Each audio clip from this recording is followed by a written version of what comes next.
ओम शांति, ओम शांति। और भी नजदीक आ जाओ रेणु बहन। ओम शांति भाई जी। ओम शांति। आज संडे के शुभ दिन पर मीठे प्यारे बाबा की अव्यक्त मुरली के निमित्त हमारे पास हमारे आदरणीय माननीय बाबा की मुरलियों को हम सब तक बहुत प्यार से पहुंचाने वाले राजू भाई उपस्थित हैं। राजू भाई, वहां पर तो काफी गर्मी शुरू हो गई है, यहाँ तो ठंडी है और हीटिंग चल रहा है घर में। अच्छा। हाँ, और दूसरा कि यहाँ पर कैलिफोर्निया में साल में 2-3 बार गुरुद्वारा में बहुत बड़े प्रोग्राम होते हैं। तो आज यहाँ से 40 मील दूर पर बहुत बड़ा गुरुद्वारा है, वहां नगर कीर्तन है। तो बाबा के कुछ बच्चों को अपना लौकिक भी संभालना पड़ता है। और तीसरी बात कि हमारे पास कुछ नेपाली फैमिलीज आते हैं। तो एक फैमिली में एक यंग बेटे ने शरीर छोड़ा था लास्ट ईयर। तो आज आपके क्लास के बाद हम उसकी फर्स्ट एनिवर्सरी मनाएंगे और लगभग 25-30 नए नेपाली भाई बहन बाबा के घर आ रहे हैं और उनका थोड़ा बिगिनिंग का मेडिटेशन और भोग आदि का ब्रह्मा पूजन का प्रोग्राम होगा।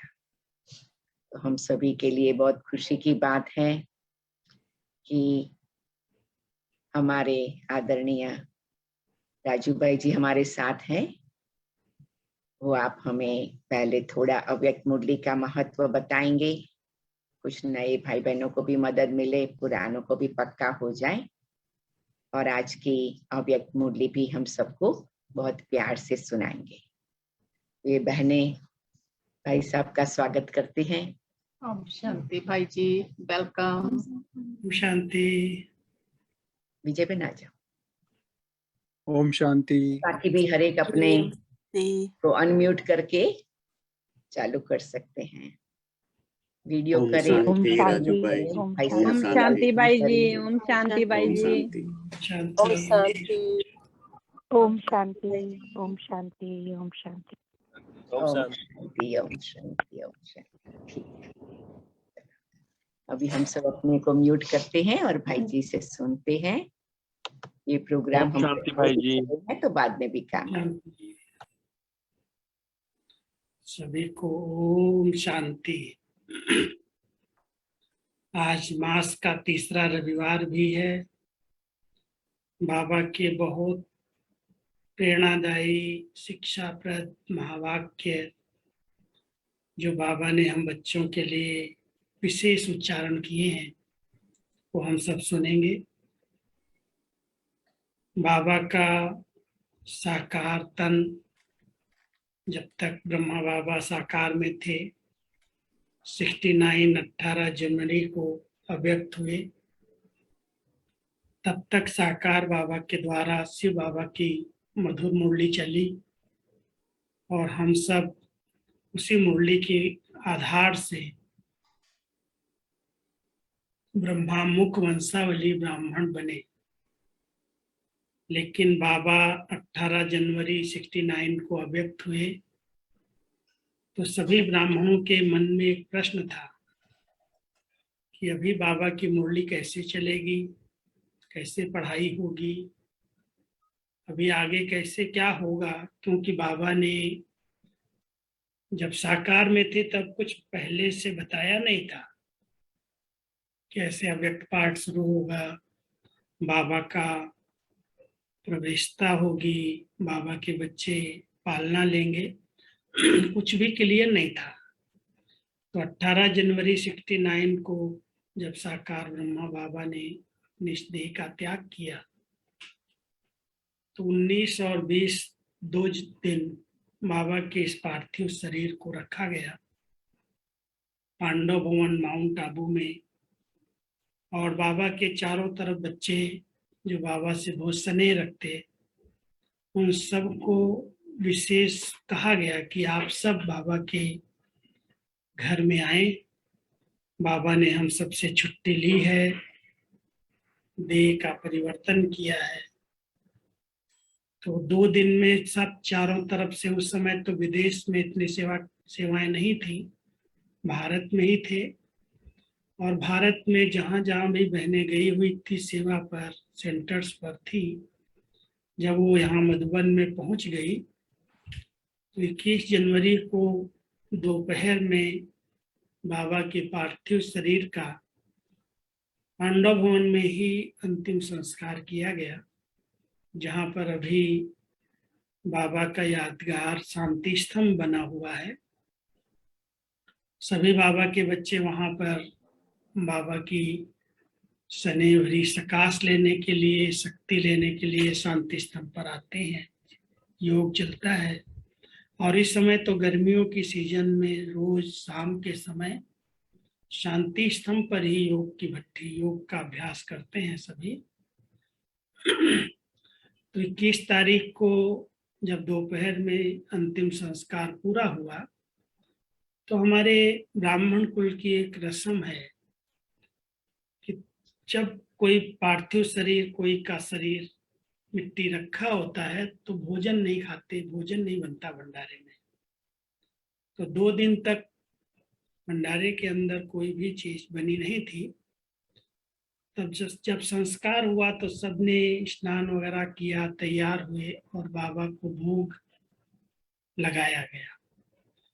जब बाबा को भोग लगाया गया तो हमारी आदरणीय गुलजार दादी जी बाबा को भोग लगाने के लिए गई, क्योंकि आप शुरू से ही बहुत अच्छी संदेशी थी और बाबा जो साकार में है वो वतन में भी है।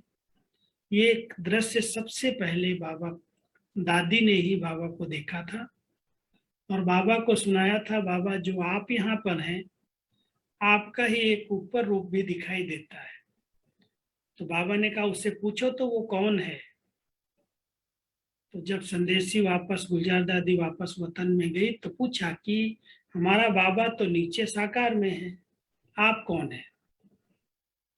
तो बाबा ने उस समय ही परिचय दिया कि ये साकार ब्रह्मा, पुरुषार्थी ब्रह्मा जब संपन्न और संपूर्ण बन जाता है तो इस रूप में आता है, अव्यक्त वतन में होता है। ये ब्रह्मा का ही साकार संपूर्ण स्वरूप है। और वो संपूर्ण स्वरूप जो उन्होंने पहले पहले कराची में ही देखा था और उसके बाद ही ब्रह्मा बाबा को ब्रह्मा बाबा नाम मिला। संपूर्ण ब्रह्मा को देख करके ब्रह्मा बाबा जो साकार में थे उन्होंने उसी लक्ष्य को पाने का पुरुषार्थ किया। तो जब भोग लेकर के गुलजार दादी जी वतन में गई बाबा के पास तो बाप और दादा, शिव बाबा और ब्रह्मा बाबा दोनों की गुलजार दादी के तन में प्रवेशता हुई पहली बार 21 जनवरी 69। और बाबा करीब 1-1.5 घंटा सभा में रहे। आगे कैसे मुरली चलेगी, कैसे यज्ञ को आगे बढ़ाना है, कैसे इसकी संभाल करनी है, कौन निमित्त रहेंगे। तो गुलजार दादी के तन के द्वारा बाप और दादा, जिसको हम अव्यक्त बाबा कहते, अव्यक्त बाबा का पाठ 21 जनवरी 69 को प्रारंभ हुआ। और दीदी दादी, दीदी मनमोहिनी जो बाबा के साथ ही मम्मा के बाद मधुबन में रहती थी, और दादी प्रकाश मणि जो गाम देवी बॉम्बे में रहती थी, उनको ही बाबा ने दीदी और दादी को मुख्य रूप में नियुक्त किया और कहा ये दोनों बच्चियां मिल करके बाबा के पूरे कार्य को देखेंगी, संभालेंगी और जिस तन को ये मुकर्रर करेंगी उसमें बाबा आएंगे। और जब बुलाएंगी, जब कोई कार्य होगा तो वतन से ही बाबा संदेश भी देंगे और बच्चे जब याद करेंगे तो मिलने के लिए भी बाबा आएंगे। और जो मुरली अभी तक चल चुकी है वही अंत समय में रिवाइज की जाएगी। तो जो हमारे पास मुरलियां पहले साकार बाबा की थी, 21 जनवरी के बाद वो फिर से रिवाइज हुई, रिपीट की गई, जिनको हम साकार मुरली कहते हैं। और हर सेवा केंद्र पर सप्ताह में 6 दिन वो साकार मुरली रिवाइज होती है, जो साकार ब्रह्मा बाबा के माध्यम से शिव बाबा ने पढ़ाया था। उसमें बाप और दादा के, ब्रह्मा बाबा और शिव बाबा के दोनों के महावाक्य बहुत स्पष्ट है। पता चलता है ब्रह्मा बाबा अपना अनुभव सुना रहे हैं और शिव बाबा ज्ञान के धारणाओं के गहरे राज बता रहे हैं। तो साकार मुरली में 4 सब्जेक्ट आई और चारों सब्जेक्ट को बाबा ने साकार में ही बहुत विस्तार पूर्वक स्पष्ट किया। पूरा ज्ञान स्पष्ट किया, जो हम सबके ज्ञान के चित्र बने हुए हैं। 3 लोक क्या हैं, 3 काल क्या है, आत्माएं निवास कहाँ करती हैं, कैसे हर सेक्शन में अपने अपने धर्म की आत्माएं रहती हैं, फिर ऊपर से कैसे यहाँ आती हैं। तो ज्ञान सागर शिव बाबा ने ब्रह्मा मुख से पूरा ज्ञान स्पष्ट किया। फिर योग कैसे है, योग क्या है, राजयोग किसको कहा जाता है, आत्मा परमात्मा के साथ बुद्धि की तार कैसे जोड़ती है, कैसे उससे शक्तियां ले सकती है, वो राजयोग के विषय में भी बहुत गहराई से साकार बाबा ने स्पष्टीकरण किया। याद की कई विधियां बताई और मनुष्य को देव बनाने के लिए, देव पद की प्राप्ति के लिए किन दैवी गुणों की धारणा है और उन दैवी गुणों को अपने जीवन में कैसे धारण करना है, उसकी बहुत सुंदर शिक्षाएं दी।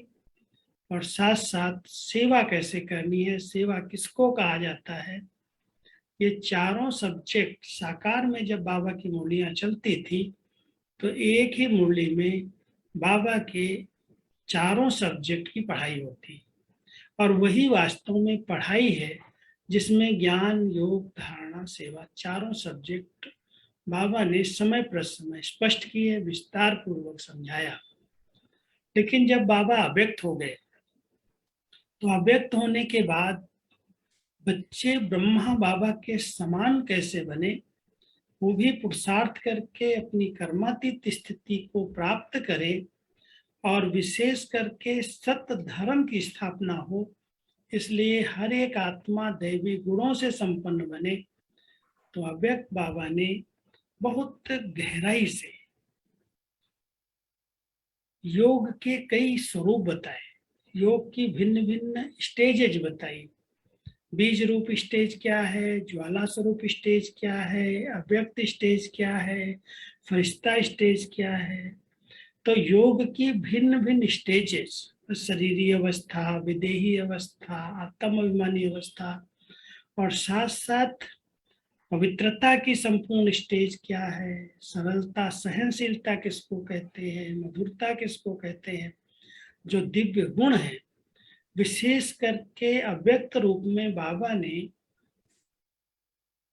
योग और धारणा इन 2 सब्जेक्ट को हाईलाइट किया, फोकस किया, क्योंकि यही 2 ऐसी सब्जेक्ट हैं पढ़ाई की जो हमें सर्व गुणों में संपन्न और संपूर्ण निर्विकारी बना सकती हैं।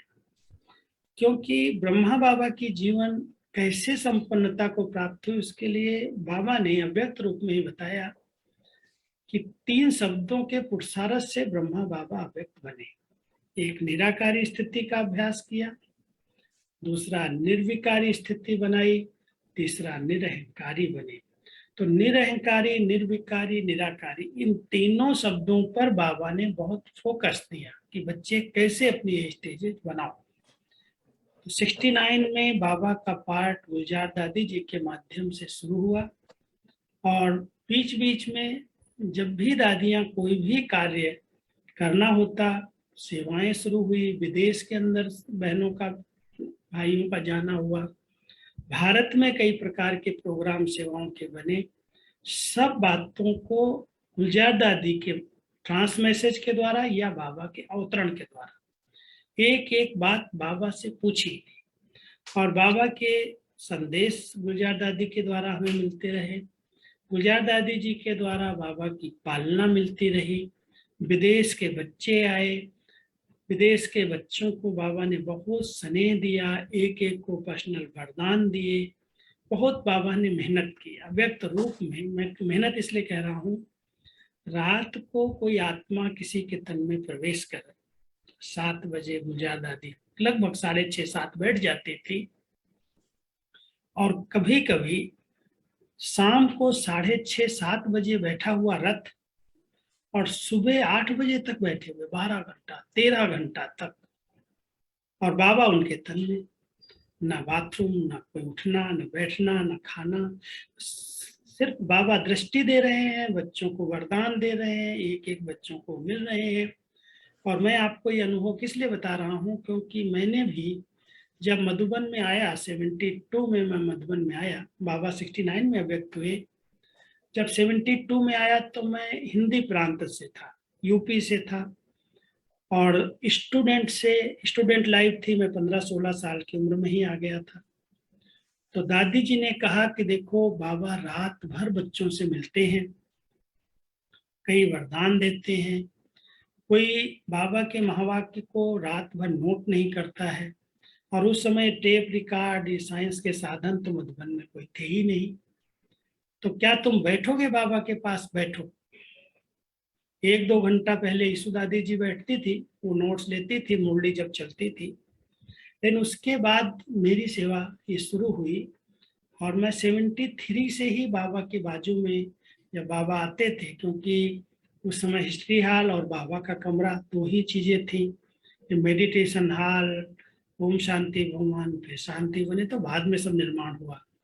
लेकिन बाबा पहले गद्दी पर नीचे आते थे, और बाबा का आवाहन भोग रख करके नहीं किया जाता था, केवल योग में दादी बैठ जाती थी आकर के, और हम 10-15-20 भाई बहने सामने होते थे, और बाबा प्रवेश करते थे, बाबा आ जाते थे, और फिर जो मिलने वाले होते थे नंबरवार बाबा के आगे आते, 1-1, 2-2, और बाबा एक एक को वरदानों से भरपूर करते, पूरी पूरी रात। और बाबा बोलते तो मैं सब नोट करता, क्योंकि जो सामने होते थे उनको तो पता नहीं चलता था बाबा की इतनी धीमी आवाज, अव्यक्त आवाज, माइक तो थे ही नहीं जो माइक पर कोई सुन रहा हो, और बिना माइक के कैसे कैच करेंगे। तो मैं साथ बिल्कुल बाजू में बैठता था और पूरी रात लिखता था। फिर सवेरे जिनके लिए बाबा ने बोला उनको टाइप करके अलग से पर्ची देता था कि आपको ये बोला, आपको ये बोला। तो मेरे पास तो रोज लाइन लग जाती थी ऑफिस में कि मुझे बताओ क्या बोला, मेरे को क्या वरदान दिया। तो मेरी ये सेवा थी। और फिर जब मैं सारी रात लिखता था तो दीदी दादी तो ये सब मिस करती थी, क्योंकि बाबा कहते थे बच्चे तुम तो सो, रेस्ट करो जा करके, बाबा बच्चों से मिलेगा।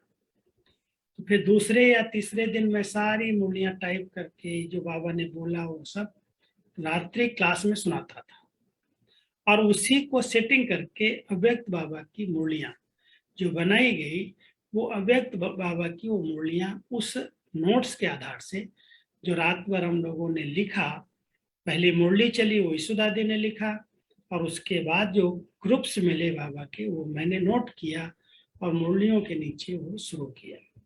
तो 69 से लेकर के 2017 तक 48 साल लगातार अव्यक्त बाबा का पाठ मधुबन भूमि पर चला। पहले शुरू हुआ तो 25-30-50 बच्चों से शुरू हुआ, फिर बढ़ते गए, 1000 हुए, 2000 हुए, 3000 हुए, ओम शांति भवन फुल हुआ, और उसके बाद फिर शांतिवन उतरे 94 में, और यहाँ पर भी डायमंड हॉल बना 96 में, और यहाँ तो डायमंड हॉल में 20,000 भाई बहने। जितना बाबा बढ़ाता गया उतना छोटा पड़ता गया, और बाबा के बच्चे दिन प्रतिदिन बढ़ते गए। तो साकार और अव्यक्त रूप से बाबा की पालना बच्चों को मिली, इतना विस्तार हुआ, इतनी वृद्धि हुई, देश विदेश के किसी भी बच्चे ने कभी ये नहीं कहा कि मैंने बाबा को नहीं देखा, मैंने बाबा को नहीं मिला। क्योंकि गुलजार दादी के द्वारा जो बाबा के पाठ चले हैं उसमें हर बच्चे को बड़ी अच्छी भाषणा, पालना, दृष्टि, वरदान, हाथों से टोली, बहुत कुछ प्राप्तियां हुई। तो बाबा ने अथक बन करके हमारी आदरणीय गुलजार दादी के तन द्वारा जो हम बच्चों को पढ़ाया, जो हम बच्चों को सिखाया, वो सब बुक्स अभी तो कंप्यूटर में भी सब टाइप हैं, सॉफ्ट कॉपी भी है, और साथ साथ हार्ड कॉपी भी है, प्रिंटेड भी सब है। टोटल मुरली 69 से 2017 तक सब कुछ प्रिंट है। कोई पढ़ना चाहे, देखना चाहे, बाबा ने कितना खजाना दिया है। और उस खजाने के आधार से आज बाबा के बच्चे कितना निर्विघ्न स्थिति बना करके उड़ती कला में उड़ रहे हैं, देश विदेश में सेवाएं कर रहे हैं। बाबा अव्यक्त वतन में अभी भले साकार में नहीं आ रहे हैं, लेकिन अव्यक्त वतन से भी अपने बच्चों को बहुत अच्छी शक्ति सकाश दे रहे हैं, पालना की अनुभूति करा रहे हैं। देखो 2 साल जो लॉकडाउन हुआ है, आज भी मेरे पास एक सैन फ्रांसिस्को की माता आई थी, उसने कोविड में 2020 में ज्ञान लिया, ऑनलाइन जूम के द्वारा ज्ञान लिया और ज्ञान लेकर के वो बाबा की पक्की बच्ची बन करके मधुबन में आई है। आज मिलने मेरे से आई थी, कहती मैंने आपकी क्लासेस सुनी थी। 95 भाई बहने कोविड में ऑनलाइन जूम के द्वारा निकले। आपके पास भी होंगे, इधर भी आप सभी भी ऐसे बाबा के बच्चे निकले हैं। तो अव्यक्त बाबा का पार्ट पूरा हो गया ऐसा हम नहीं कह सकते, लेकिन अव्यक्त स्वरूप से बाबा अव्यक्त वतन में रह करके अभी भी अपने बच्चों को हर प्रकार की पालना, भाषणा, शिक्षा, समझानी दे रहे हैं, गाइड कर रहे हैं, अनुभूति करा रहे हैं। हम अभी बाबा की रिवाइज मुरलियाँ सुनते हैं और वो रिवाइज मुरलियाँ भी इतनी गहरी हैं, जब पढ़ो ऐसे लगता अभी के लिए बहुत जरूरी है। आज की बाबा की जो मुरली है ये 25 मार्च 1990 के महावाक्य है। अब 1990 में 90 में बाबा ने कितनी पवित्रता की गहराई बताई है।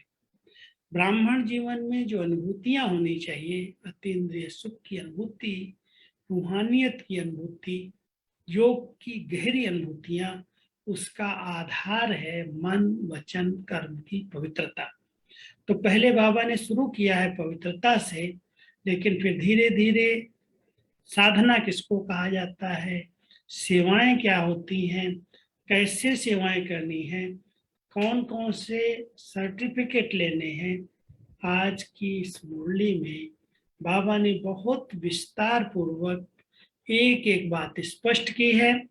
हम तो कहते हैं 1-7 दिन में एक ऐसा डोज बाबा का मिल जाता है, इतनी गहरी मुरली मिल जाती है। अगर इस पर ही सारा दिन मनन करे, चिंतन करे, तो जैसे 7 दिन के लिए हम सबको बहुत अच्छी शक्तिशाली खुराक मिल जाती है। और ये खुराक अगर हम खाते रहें तो जो माया और प्रकृति के वार हो रहे हैं, विकराल विकट परिस्थितियां आ रही हैं, स्वस्थिति जिसकी शक्तिशाली है, परिस्थितियां अपने आप परिवर्तन हो जाएंगी।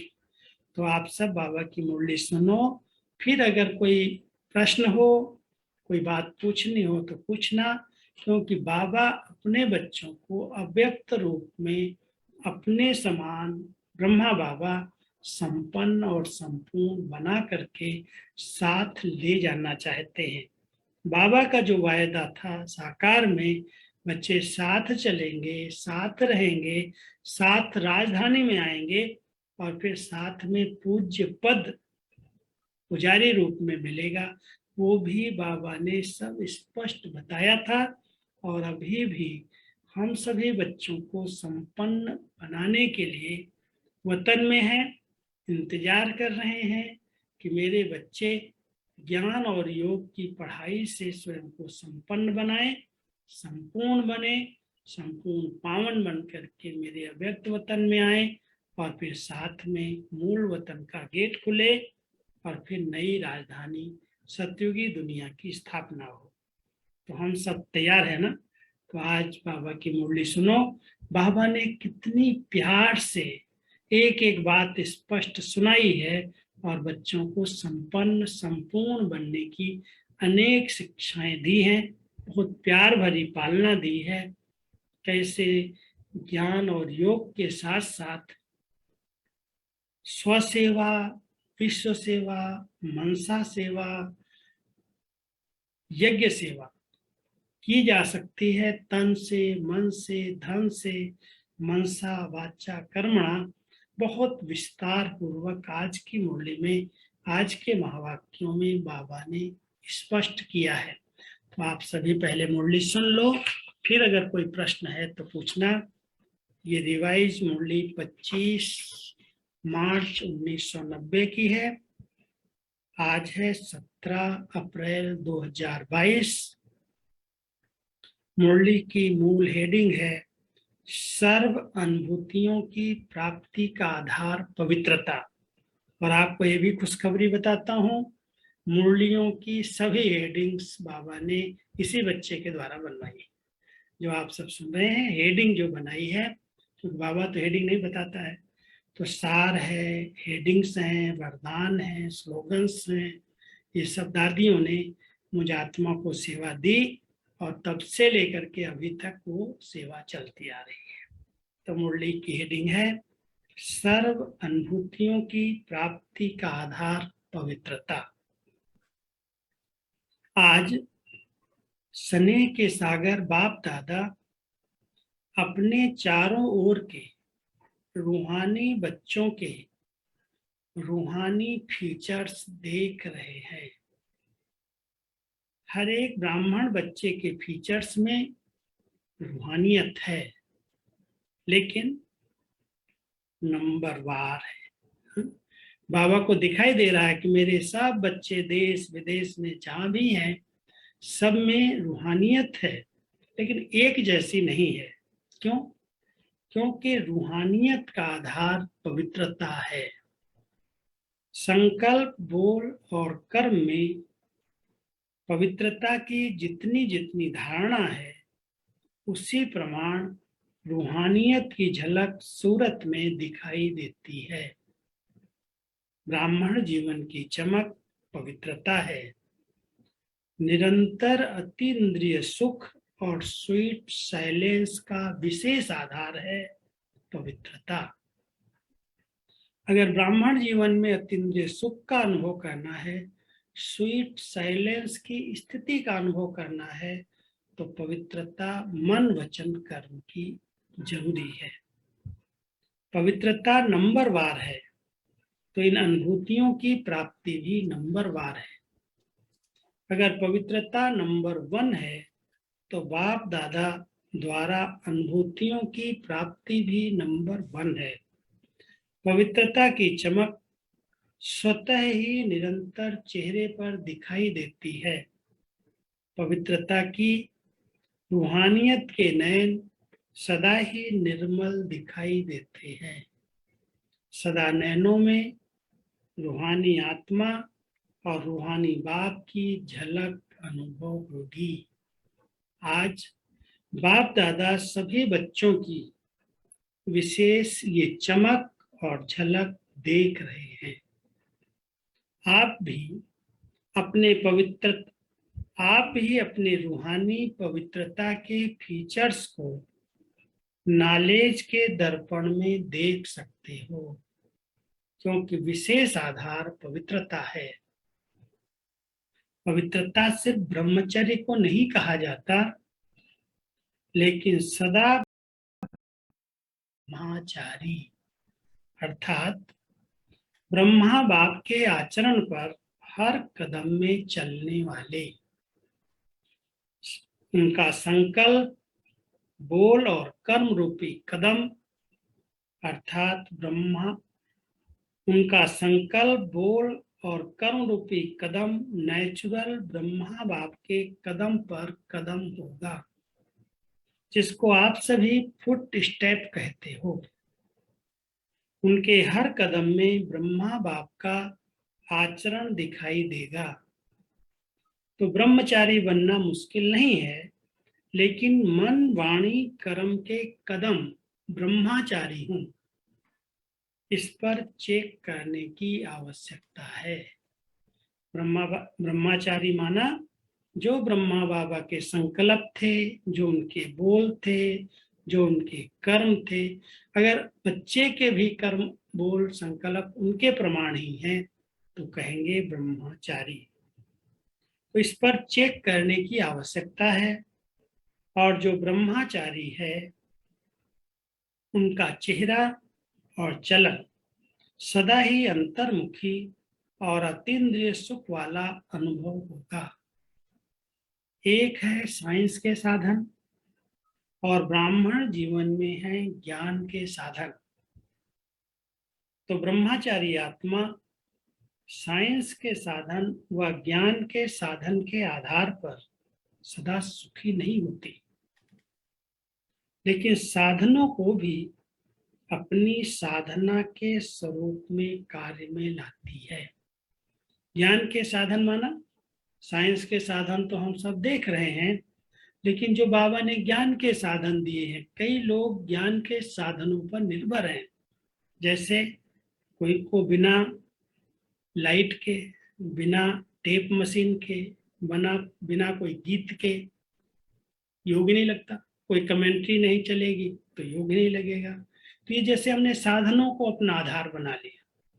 वास्तव में न कोई साइंस का साधन चाहिए, न कोई ज्ञान का साधन चाहिए। ज्ञान अंदर स्वरूप में आना है। ज्ञान के साधनों को लेकर के हमें अपनी स्थिति नहीं बनानी है।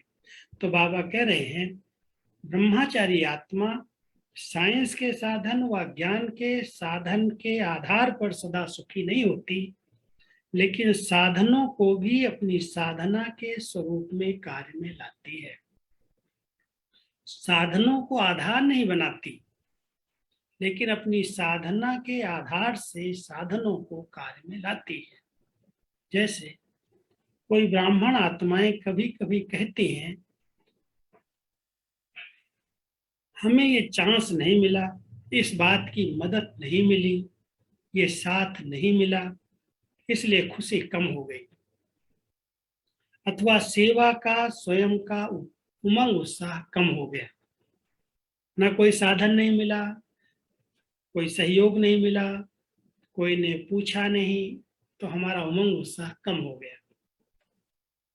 पहले पहले तो बहुत अतीन्द्रिय सुख था, उमंग उत्साह भी रहा, मैं और बाबा और कुछ दिखाई नहीं दिया। लेकिन मेजॉरिटी 5 वर्ष से 10 वर्ष के अंदर अपने में कभी कैसे अनुभव करने लगते हैं।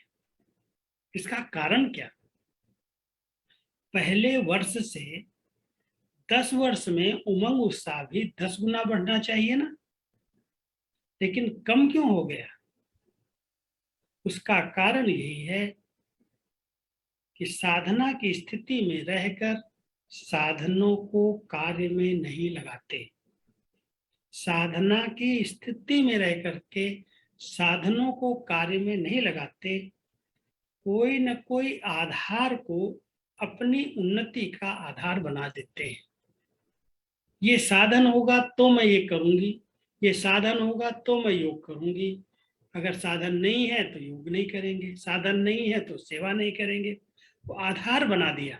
तो बाबा कहते हैं पहला समय था मैं और मेरा बाबा, और अभी साधन है तो सेवा हो रही है, साधन है तो योग लग रहा है, साधन नहीं है, लाइट नहीं है, साधन नहीं है, मुरली के गीत नहीं बजे हैं, मुरली सुनाने वाली टीचर नहीं है, तो स्थिति डगमग हो गई, उमंग उत्साह कम हो गया।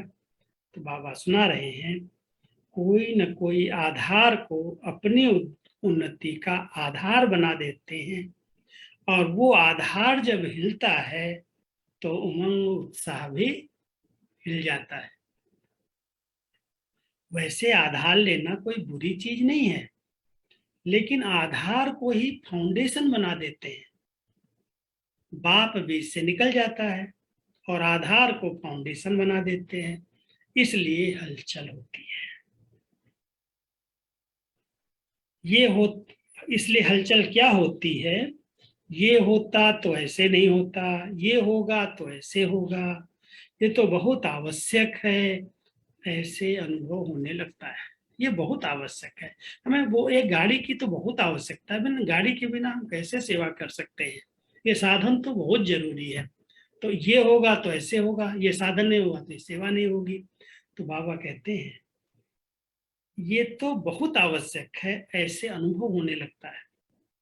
साधना और साधन का बैलेंस नहीं रहता।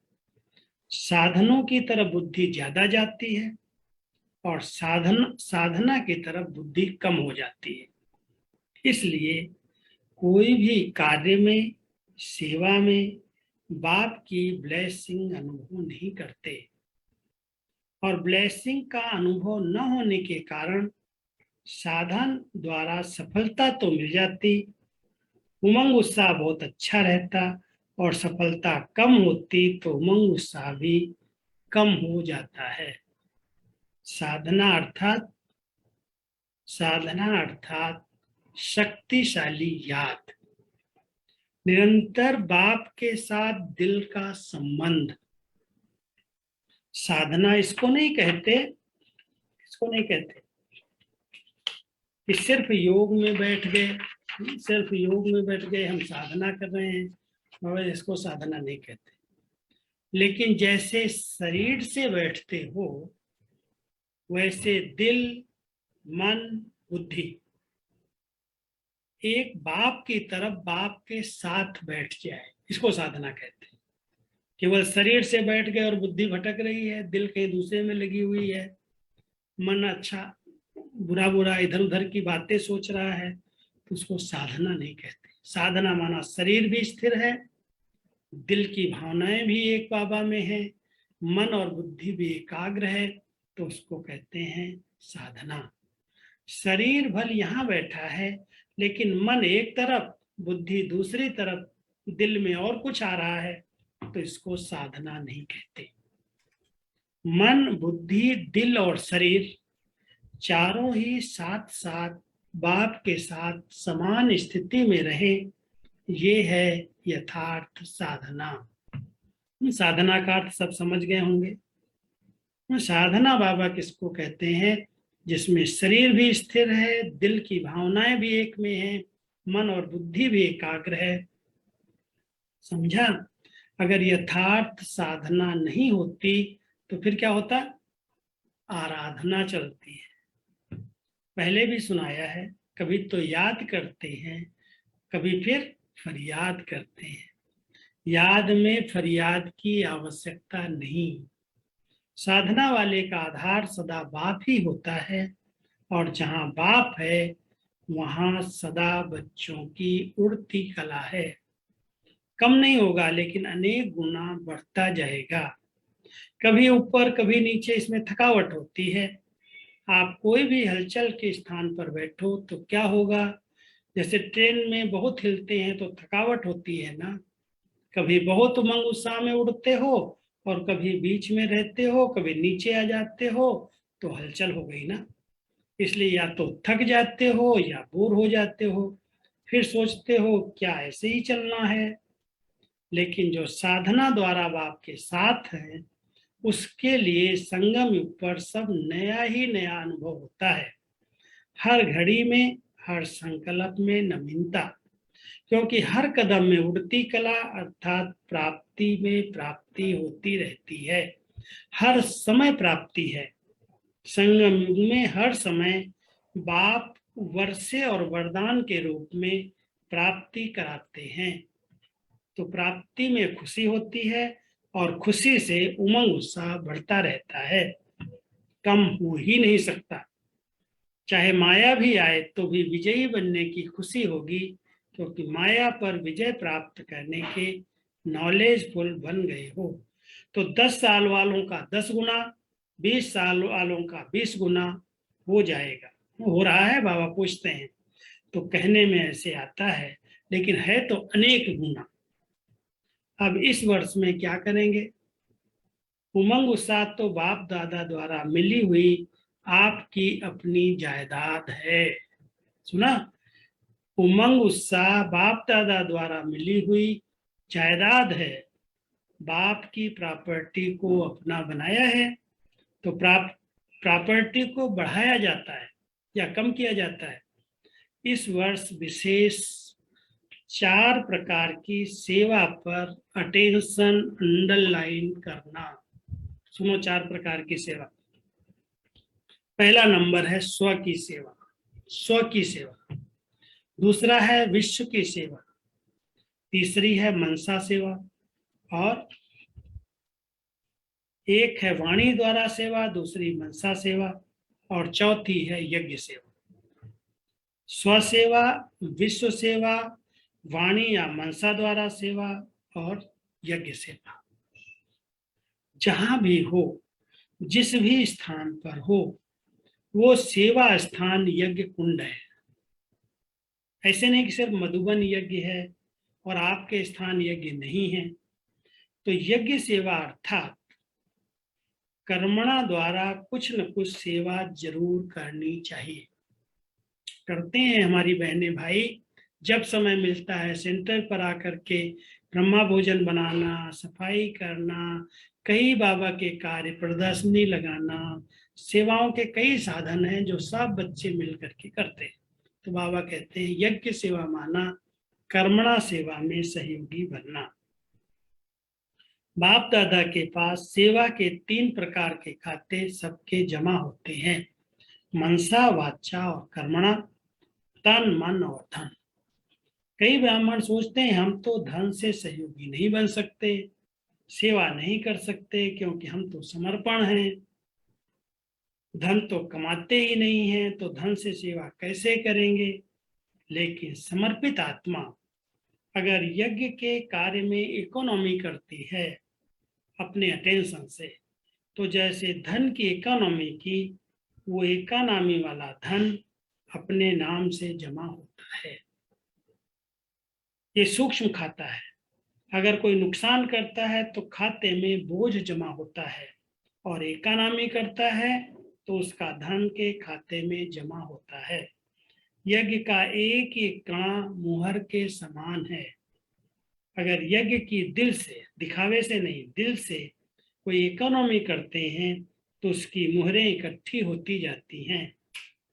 दूसरी बात, अगर समर्पित आत्मा सेवा द्वारा दूसरों के धन को सफल कराती है तो उसमें से उसका भी शेयर जमा हो जाता है। इसलिए सभी का 3 प्रकार का खाता है।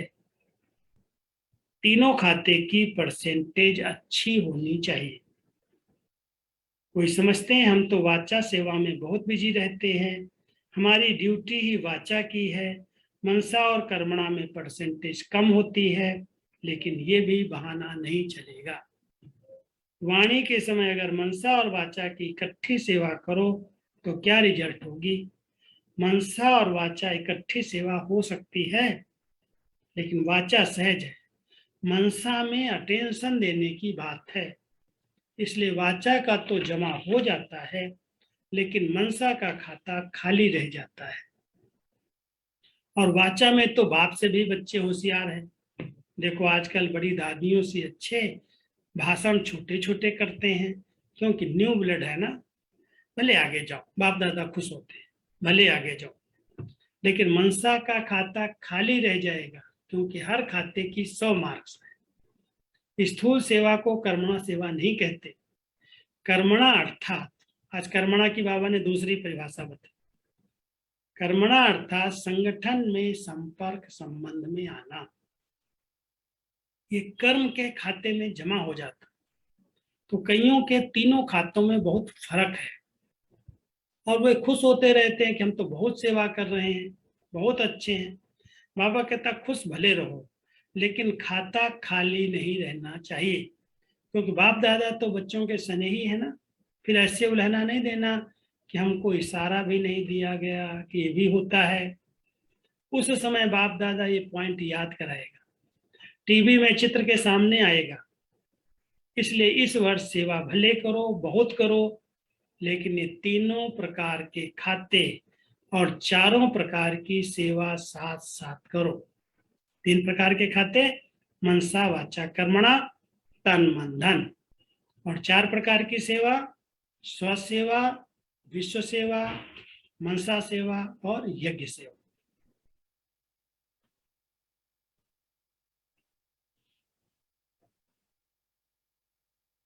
वाचा का तरफ भारी हो जाए और मनसा तथा कर्मणा का हल्का हो जाए तो क्या होगा, बैलेंस नहीं रहेगा ना। बैलेंस न रहने के कारण उमंग उत्साह भी नीचे ऊपर होता है। एक तो अटेंशन रखना, लेकिन बाप दादा बार बार कहते हैं, क्या कहते हैं, अटेंशन को टेंशन में नहीं बदलना। कई बार अटेंशन को टेंशन बना देते हैं, ये नहीं करना। सहज और नेचुरल अटेंशन हो। डबल लाइट स्थिति में नेचुरल अटेंशन होता ही है। अच्छा, सदा अपने चेहरे और चलन में पवित्रता के रूहानियत की चमक वाले, सदा हर कदम में ब्रह्मचारी श्रेष्ठ आत्माएं, सदा अपने सेवा के सर्व खातों को भरपूर रखने वाले, सदा दिल से अपनी उन्नति का दृढ़ संकल्प करने वाले, सदा स्वोन्नति प्रत स्वयं को नंबर 1 आत्मा निमित्त बनाने वाले, ऐसे बाप के प्यारे और विशेष ब्रह्मा माँ के प्यारे, आज माँ का दिन मनाया है ना, तो ब्रह्मा माँ के राज दुलारे बच्चों को ब्रह्मा माँ की विशेष बाप की भी दिल से याद प्यार और नमस्ते। बोलो सभी, याद प्यार और नमस्ते। मधुबन निवासियों से भी सुना दें। अच्छा सुनो, मधुबन निवासियों को अच्छे और गोल्डन चांस मिलते हैं, इसलिए ड्रामा अनुसार जिन्हें बार बार गोल्डन चांस मिलते हैं उन्हें बाप दादा बड़े ते बड़े चांसलर कहते हैं। सेवा का फल और बल दोनों ही प्राप्त होता है। बल भी मिल रहा है, वो बल सेवा कर रहा है, और फल सदा शक्तिशाली बनाकर आगे बढ़ा रहा है। सबसे ज्यादा मुरलियां कौन सुनता है? मधुबन वाले। वो तो गिनती से मुरलियां सुनते हैं बाहर वाले, और आप सदा ही मुरलियां सुनते रहते हो। सुनने में भी नंबर 1 हो, और करने में 1 नंबर हो या कभी 2 हो जाता है। जो समीप होते हैं उन पर विशेष हुज्जत होती है, तो बाप दादा की भी विशेष हुज्जत है। करना ही है और नंबर 1 करना है, किसी में भी नंबर पीछे नहीं। सब जमा के खाते में नंबर 1 फुल होने चाहिए, एक भी खाता जरा खाली नहीं होना चाहिए। जैसे मधुबन में सर्वप्राप्तियां चाहे आत्मिक चाहे शारीरिक सब नंबर 1 मिलती हैं, ऐसे अब करने में सदा नंबर 1 की निशानी हर बात में विन करना। अगर विन विजयी है तो 1 जरूर है, विन कभी कभी है तो नंबर 1 नहीं। अच्छा, सेवा की मुबारकें, सेवा के सर्टिफिकेट तो बहुत मिले हैं, और कौन से सर्टिफिकेट लेने हैं? अब 3 सर्टिफिकेट लेने हैं, सुनो। एक है अपने पुरुषार्थ में दिल पसंद हो, दूसरा प्रभु पसंद हो, और तीसरा परिवार पसंद हो। ये तीनों सर्टिफिकेट हर एक को लेने हैं। ऐसे नहीं एक सर्टिफिकेट हो तो दिल पसंद का, दूसरे न हो, तीनों ही चाहिए। तो बाप के पसंद कौन है? जो बाप ने कहा और किया, ये है प्रभु पसंद का सर्टिफिकेट।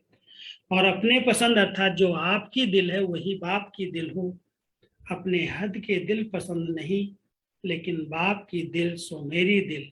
जो बाप की दिल पसंद वही मेरी दिल पसंद, इसको कहते हैं दिल पसंद सर्टिफिकेट। और परिवार की संतुष्टता का सर्टिफिकेट। तो ये तीनों सर्टिफिकेट लिए हैं। सर्टिफिकेट जो मिलते हैं उसमें वेरीफाई भी होता है, बड़ों से वेरीफाई कराना पड़ेगा। बाप तो जल्दी राजी हो जाते हैं, लेकिन यहाँ सबको राजी करना है, सिर्फ बाबा को नहीं राजी करना, पूरे परिवार को भी राजी करना। तो जो साथ रहते हैं उनसे सर्टिफिकेट को वेरीफाई कराना पड़ेगा। बाप तो ज्यादा रहम दिल है ना, वो तो हाँ जी कर देगा। अच्छा, सभी की डिपार्टमेंट निर्विघ्न है, स्वयं भी निर्विघ्न है। सेवा की खुशबू तो विश्व में भी है, तो सूक्ष्म तन तक भी है। अभी सिर्फ इन 3 सर्टिफिकेट को वेरीफाई कराना, समझा? भारतवासियों से ऐसा अनुभव होता है कि सुखदाता बाप के साथ सुखी बच्चे बन गए हैं। बाप सुखदाता है तो बच्चे सुख स्वरूप होंगे ना। कभी दुख की लहर आती है? सुखदाता के बच्चों के पास दुख आ नहीं सकता, क्योंकि सुखदाता बाप का खजाना अपना खजाना हो गया, सुख अपनी प्रॉपर्टी हो गई। सुख शांति शक्ति खुशी आपका खजाना है। बाप का खजाना सो आपका खजाना हो गया। बालक सो मालिक हो ना। अच्छा, भारत भी कम नहीं है, हर ग्रुप में पहुंच जाते हैं, बाप भी खुश होते हैं। 5,000 वर्ष खोए हुए फिर से मिल जाएं तो कितनी खुशी होगी। अगर कोई 10-12 वर्ष का खोया हुआ भी मिलता है तो कितनी खुशी होती है। और ये तो 5,000 वर्ष बाप और बच्चे अलग हो गए और अब फिर से मिल गए, इसलिए बहुत खुशी है ना। सबसे ज्यादा खुशी किसके पास है? सभी के पास है, क्योंकि खुशी का खजाना इतना बड़ा है जो कितने भी लेवें, जितने भी लेवें, अखुट है। इसलिए हर एक अधिकारी आत्मा है, ऐसे है ना। संगम युग को कौन सा युग कहते हैं? संगम युग खुशी का युग है। खजाने ही खजाने हैं, जितने खजाने चाहो उतना भर सकते हो। धनवान भव का, सर्व खजाने भव का वरदान मिला हुआ है। सर्व खजानों का वरदान प्राप्त है। ब्राह्मण जीवन में तो खुशियां ही खुशियां हैं। ये खुशी कभी गायब तो नहीं हो जाती है, माया चोरी तो नहीं करती है खजानों की।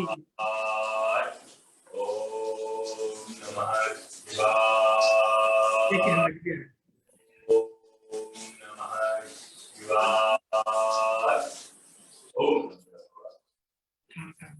किसी का माइक ऑन हो गया तो माया चोरी तो नहीं करती खजानों को।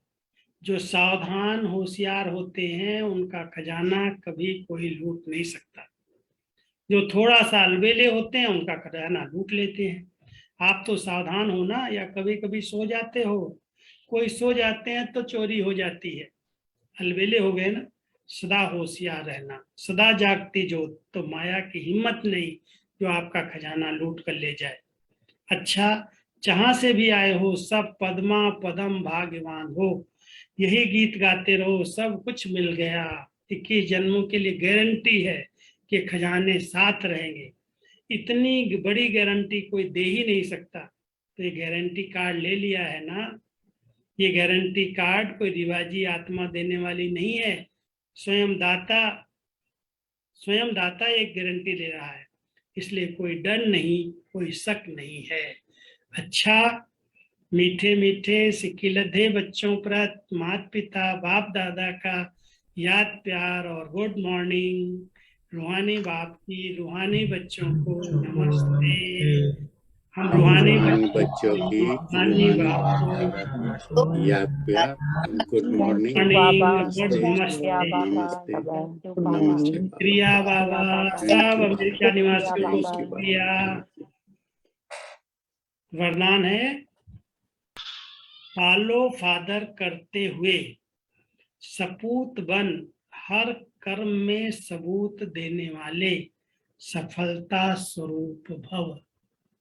जो फॉलो फादर करने वाले बच्चे हैं वही समान हैं, क्योंकि जो बाप के कदम वो आपके कदम। बाप दादा सपूत उन्हें कहता है जो हर कर्म में सबूत दे। सपूत अर्थात सदा बाप के श्रीमत का हाथ और साथ अनुभव करने वाले। जहां बाप की श्रीमत व वरदान का हाथ है वहां सफलता है ही। इसलिए कोई भी कार्य करते यही स्मृति में लाओ कि बाप के वरदान का हाथ हमारे ऊपर है। स्लोगन है, हीरे तुल्य ऊंची स्थिति में स्थित होकर किए गए कर्म ही मूल्यवान कर्म है। सूचना है, आज मास का तीसरा रविवार है। सभी राजयोगी तपस्वी भाई बहने सायं 6:30 से 7:30 बजे तक विशेष योग अभ्यास के समय अपने इष्ट देव रहमदिल दाता स्वरूप में स्थित हो भक्तों की मनोकामनाएं पूर्ण करने की सेवा करें। ओम शांति, ओम शांति, ओम शांति। सुना बाबा कितनी प्यार भरी मुरली, कितनी शिक्षाएं, कितना स्नेह बाबा अपने बच्चों को देके भरपूर कर रहा है। ओके, ओम शांति, ओम शांति।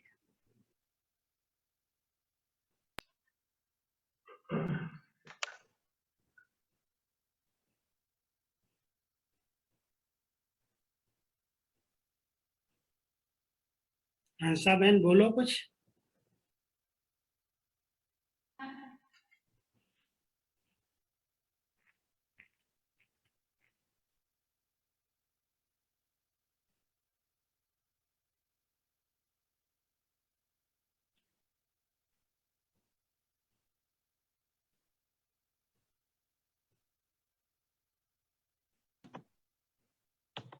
ओम शांति। यहाँ सभी काफी बाबा के बच्चे आके बैठ भी गए हैं और काफी जूम पर से भी ज्वाइन कर रहे हैं। हर एक अपने को अनम्यूट करेंगे और ओम शांति करेंगे। ओम शांति। राजा इतनी भाई, अच्छी thank Murali you Baba so की much. सुनी है। कृष्णा गिरी भाई शांति। लाइन पर है क्या? ओम शांति राजू भाई। ओम शांति, सबको ओम अच्छा। शांति। ओम, किसी को कोई शांति प्रश्न भाई। पूछना है, किसी को कुछ कहना है? ओम शांति ब्रदर, ओम शांति। हर एक पहले थैंक यू तो करेंगे। इतना भाई साहब ने हमें टाइम दिया है। इंडिया के टाइम के प्रमाण तो 9:30 बज गया है और इतनी अच्छी मुरली और मुरली का एक्सप्लेनेशन मिला है। कोई को कुछ प्रश्न है, कुछ पूछना है? रेनू बहन, अगर एक थोड़ा सा टाइम ले सकते हैं, ज्यादा नहीं।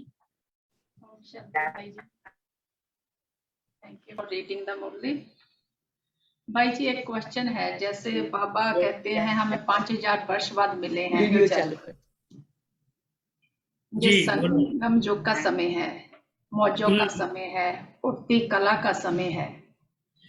तो बाबा जैसे इसी संगम युग में हमारे कार्मिक अकाउंट भी बहुत सेटल हो रहे हैं। तो जब हम कार्मिक अकाउंट सेटल होते हैं, किसी न किसी आत्मा के साथ हमारा हो जाता है, तो थोड़ी हम शक्तिहीन हो जाते हैं उस बात में। तो ज्यादा टाइम कार्मिक अकाउंट सेटल करने में लग जाता है। तो बाबा 5000 वर्ष बाद आए हैं, इसका नशा तो बहुत है हमें, और बहुत जैसे हमें बहुत हमारे दिल को राहत भी मिलती है बाबा के ज्ञान से। हम बहुत परिस्थितियों को पार कर जाते हैं, पर जो बीच में हमारे जो मौजों का हमें अनुभव करना चाहिए, उड़ती कला का, वो बीच बीच में जैसे स्लो हो जाता है। वो मजे वाले कहते हैं कब तक कार्मिक अकाउंट ही अपने सेटल करते रहेंगे, और वो मौजों का संगम युग जो थोड़ा समय बचा है, उसकी मौज में हम उड़ती कला का अनुभव कब करेंगे?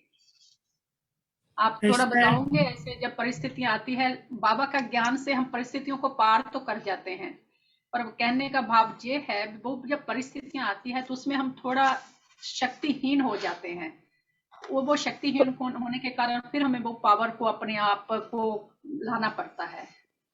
थोड़ा हिल जाते हैं सिस्टर, मेरा भी यही सेम क्वेश्चन है कि थोड़ा सा है ना, हिल जाते हैं। मतलब उस वक्त फिर बाद में हम गिल्ट कॉन्शियस भी हो जाते हैं कि बाबा हम फेल हो गए, खुद को फेल भी करार कर देते हैं कि हम सिचुएशन आई तो हम ऐसे हो साथ गए। में भाई जी एक और क्वेश्चन आप उसी के साथ मिलता जुलता है, दोनों का आप आंसर कर देना मुझे।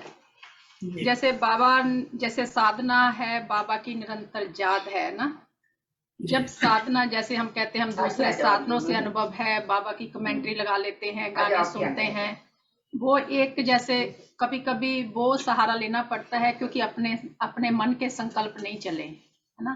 क्योंकि जब कभी कभी अपने मन के संकल्प चलते हैं, दूसरी तरफ बाबा के सम्मान होते, मैं तो शक्तिशाली आत्मा हूँ, बाबा संभाल लेगा सब कुछ, मुझे इन बातों में जाना नहीं है ना। पर दूसरी तरफ जो कमजोर संकल्प है वो भी अटैक करते हैं, तो दोनों मिक्स हो जाते हैं, तो फिर पता नहीं चलता उड़े जा फिर बैठ जाए कैसे।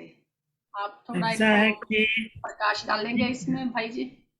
हाँ, ऐसा है कि आधार लेने की बाबा ने मना तो नहीं भाई जी किया। आपको अनम्यूट कर लीजिए। अनम्यूट किया है लेकिन सुनाई नहीं देता। अनम्यूट नहीं है क्या? आवाज नहीं आ रही? अनम्यूट है? आवाज नहीं आ रही? आ रही है भाई जी। आ रही है भाई जी, आ रही है। सॉरी, सुनाई नहीं पड़ता है। आप ऐसा है कि बाबा ने आधार लेने की मना नहीं किया, लेकिन आधार के अधीन नहीं हो जाओ। है तो यूज करो, जरूरत है लगा दिया, कमेंट्री लगा दिया, आपको मदद मिल रही है तो बाबा उसके लिए मना नहीं करता। लेकिन आधार के कई बार अधीन हो जाते हैं, नहीं है तो सोचने लगते हैं अब योग कैसे करें। लेकिन है तो यूज करो, मना नहीं करता बाबा। तो आधार तो लेना गलत नहीं है। कभी अच्छी कमेंट्री लगा दिया, अच्छी गीत लगा दिया, तो मन जो इधर उधर जा रहा है वो भटकने से बंद हो जाता है। आधार अच्छी चीज है, लेकिन कई लोग आधार के आधारित हो जाते हैं, उसके अधीन हो जाते हैं। तो बाबा अपने बच्चों को साधना करने के लिए कहते, बच्चे आधार भले लो लेकिन अधीन होकर के आधार के नहीं रहो। दूसरी बात जो आपने कही है कि परिस्थितियां मौज का अनुभव करने नहीं देती। अब बाबा चाहते हैं कि मेरे बच्चे जो कोई ऐसी बातें आ रही हैं बाबा के आगे समर्पित करने का एक भाव हो कि बाबा जब आप मिल गए, जब आप कहते हो बच्चे तेरी सब जवाबदारियां मैं ले रहा हूं, तो मैं अपनी बुद्धि से उनको समर्पित करूं। हम समर्पित नहीं करते, हम समझते हैं हमारे आगे हिसाब किताब, हमारे कर्मों का हिसाब किताब। बाबा कहता बच्चे कोई भी बात है इस समय बड़ा बाप है और बाप के आगे बुद्धि बल से समर्पित करो, बाबा ये सब आपका है।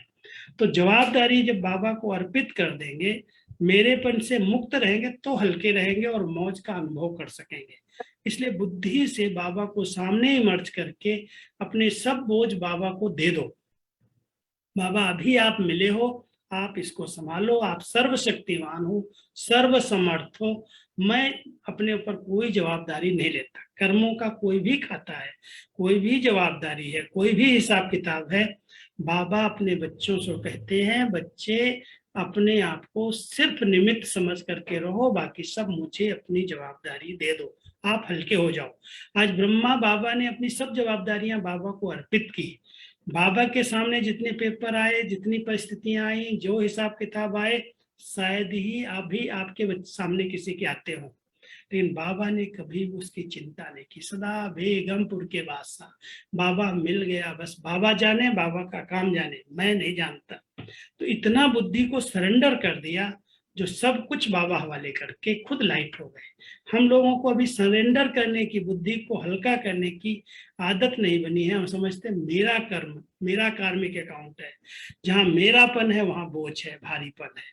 इसलिए सब अपने मेरे को तेरे में बदल दो। बाबा को सवेरे सवेरे आंख खुलते ही कहो बाबा इस समय आप मिले हो, आप सर्वशक्तिमान हो, सर्व समर्थ हो, ये सब जवाबदारियां आपकी हैं, मैं तो आपका बच्चा हूं।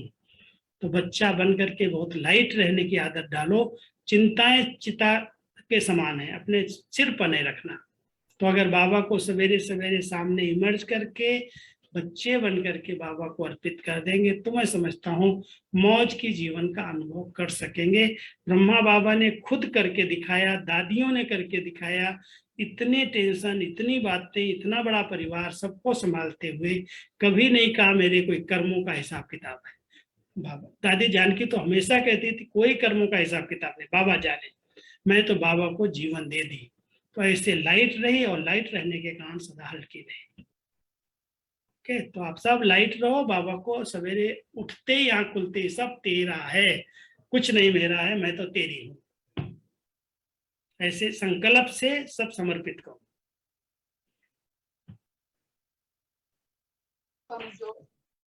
थैंक यू भाई जी, बहुत अच्छा आपने एक्सप्लेन किया। 2 मिनट योग करके पूरा करें। जी जी हमारी गुड नाइट होने वाली, 9:45 बज गया। जी। ओके, थैंक यू भाई जी, बहुत बहुत आपका। अभी हम सभी बाबा की याद में बैठे हैं सिस्टर आप म्यूट और सभी बहुत प्यार से पावरफुल दृष्टि ले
आवाज नहीं आ रही सिस्टर आपकी, हम सुन नहीं सकते। हम सभी समर्पणता को ध्यान में रखते योग करते हैं। एक शब्द का जादू है समर्पणता, उसमें सब रहस्य आ गया, सब सवालों का जवाब आ गया।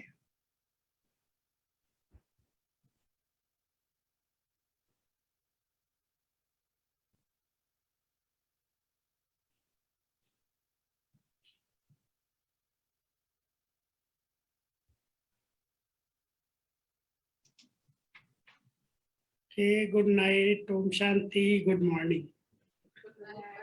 गुड नाइट भाई जी, ओम ओम शांति शांति, भाई ओम जी। शांति, Om Shanti, Om Shanti. Thank you so much भाई ओम साहब। शांति। Om Shanti. Shanti. Om Shanti. Thank you, brother. Thank you. Bye. Thank you, Baba. Om Shanti. Om Thank you, Baba. Shanti. Thank you, brother. Om Shanti. Thank you, brother. Thank you, Baba. अच्छा, अभी सभी बैठे रहेंगे, हम लोग बाबा की याद में रहेंगे। कृष्णागिरी भाई, आपको गीत गाने का था, लेकिन हाँ जी। चलो ठीक है।